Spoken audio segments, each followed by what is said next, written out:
Imagine waking up in the middle of the night. Outside your window, the sky is glowing red.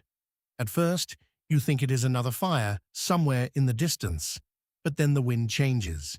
The glow becomes brighter. People begin running through the streets.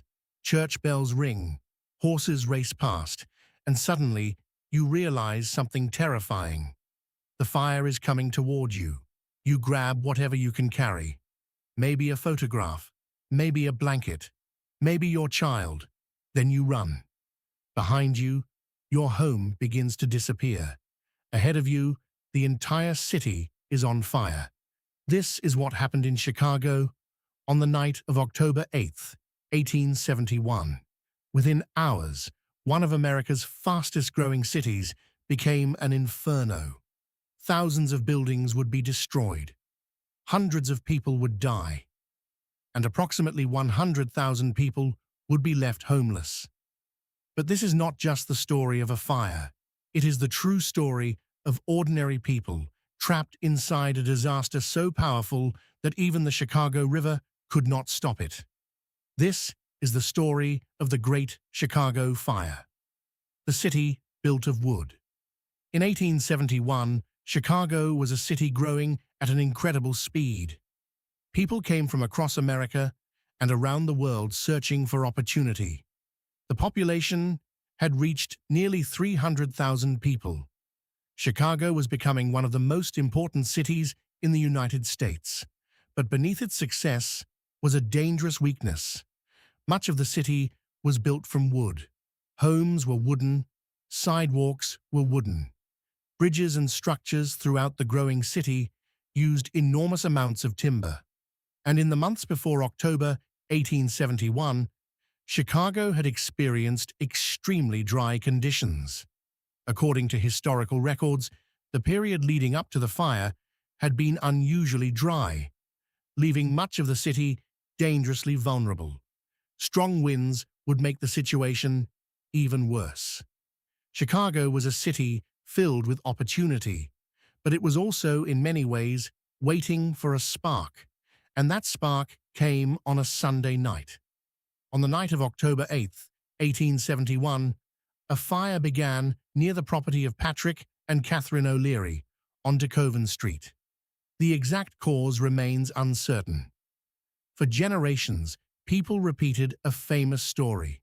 They said that Mrs. O'Leary's cow kicked over a lantern and started the fire. It became one of the most famous stories in American history.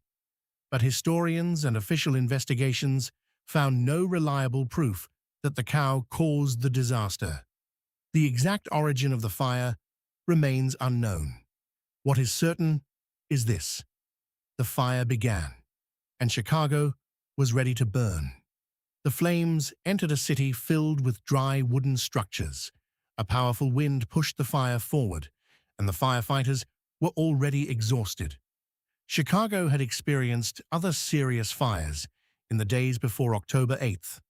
Now, another emergency was beginning. At first, many people did not understand how dangerous it would become, but the fire kept growing and growing until it became something no one could control. Imagine standing on a Chicago street that night. You hear the bells, you see smoke rising into the darkness. Then suddenly, pieces of burning wood begin flying through the air. The wind carries fire from one building to another. A house catches fire, then the house next to it, then an entire block. The fire was no longer staying in one place. It was moving. People began to run. Families loaded whatever they could onto wagons. Others carried their belongings in their arms. Some had no time to save anything at all. They simply ran for their lives. The flames continued northward, and then the unimaginable happened. The fire crossed branches of the Chicago River.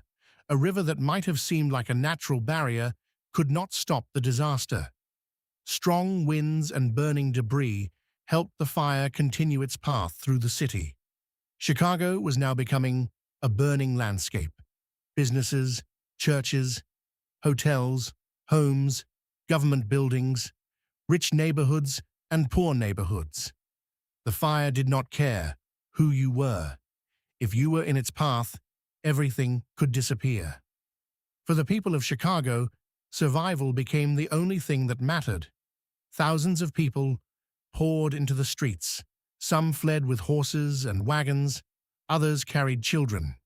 Some tried to save furniture, clothing, money, or family possessions. But as the fire grew, many people realized that carrying possessions could slow them down. They began leaving everything behind. Imagine watching your entire life disappear. Your home, your business, your belongings, everything. And knowing there was nothing you could do. Historical accounts describe scenes of panic and confusion as Chicagoans escaped the advancing flames. The destruction eventually consumed the city's central business district and enormous sections of the surrounding city.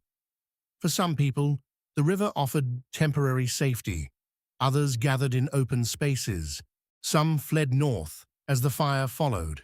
The city was surrounded by smoke. The sky glowed orange, and the sound of buildings collapsing filled the night. For nearly 2 days, Chicago fought a battle against an enemy that could not be reasoned with: fire, wind, and chaos. The Great Chicago Fire continued through October 9th. By this point, Chicago was facing destruction on an enormous scale.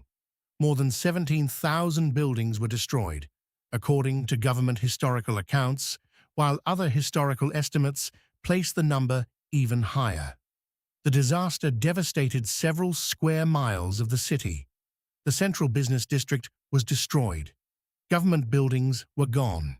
Hotels disappeared. Churches burned. Entire neighborhoods were reduced to ruins, and the people of Chicago kept running. Some escaped with nothing but the clothes they were wearing. By the time the fire finally died down on October 10th, the scale of the disaster was almost impossible to understand. Approximately 300 people died. Around 100,000 people were homeless. That was roughly 1/3 of Chicago's population at the time. Imagine waking up after the fire. You survived, but there is no home to return to. No neighborhood, no familiar streets, just ruins, ash, and smoke. Chicago had survived, but the city people knew was gone. The fire was over, but the disaster was not. Around 100,000 people suddenly needed food, shelter, clothing, and medical care.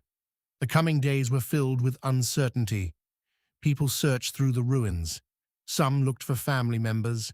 Others searched for anything they could recover. Entire communities had been destroyed, but help began to arrive. Support came from other parts of the United States and from around the world. The federal government also became involved in relief efforts, and donations were sent to the devastated city. Temporary shelters were created. Food was distributed. And slowly, the people of Chicago began facing an impossible question. What happens after your entire city burns down? For many, the answer was simple. You rebuild. The Great Chicago Fire could have destroyed Chicago forever, but it didn't. The people stayed. Businesses returned. Workers rebuilt. And Chicago began to rise again. The disaster changed the city. As Chicago rebuilt, more fire-resistant construction became increasingly important. Brick, stone, iron, and later steel became major parts of the new Chicago. The rebuilding process helped transform the city into a major center of modern architecture and economic growth. Within the following decades, Chicago's population and importance continued to grow dramatically. This is one of the most remarkable parts of the story. The fire destroyed an enormous part of Chicago, but it did not destroy Chicago's future. In fact, the rebuilding of the city became part of its identity. Chicago became known as a place that could survive disaster, a place that could fall and rise again. For more than a century, one story became connected to the Great Chicago Fire, the story of Mrs. O'Leary's cow. People remembered the cow, they remembered the lantern, and they remembered the supposed kick that started one of the greatest disasters in American history. But the real story is more complicated. The fire did begin near the O'Leary property. However, the official investigation could not determine exactly what caused it, and historical evidence does not establish that Mrs. O'Leary or her cow was responsible. Perhaps that is what makes the real story even more interesting. History does not always give us a perfect answer. Sometimes we know what happened, but we may never know exactly why it happened. What we do know is what came next. A fire began. The wind carried it. A city burned, and thousands of ordinary people had to make impossible decisions just to survive. Some fled north as the fire followed, and the sound of buildings collapsing filled the night. For nearly 2 days, the Great Chicago Fire began as one fire on one night, but within hours it became a disaster that changed a city forever. Homes disappeared, families were separated, thousands lost everything. Approximately 300 people died, and around 100,000 people were left without homes. But this is not only a story about destruction, it is also a story about survival. Because after the flames disappeared, Chicago remained. The streets were destroyed, the buildings were gone, but the people were still there, and they began again. They cleared the ruins. They built new homes. They reopened businesses. They rebuilt their city. And in the years that followed, Chicago grew into one of the most important cities in America.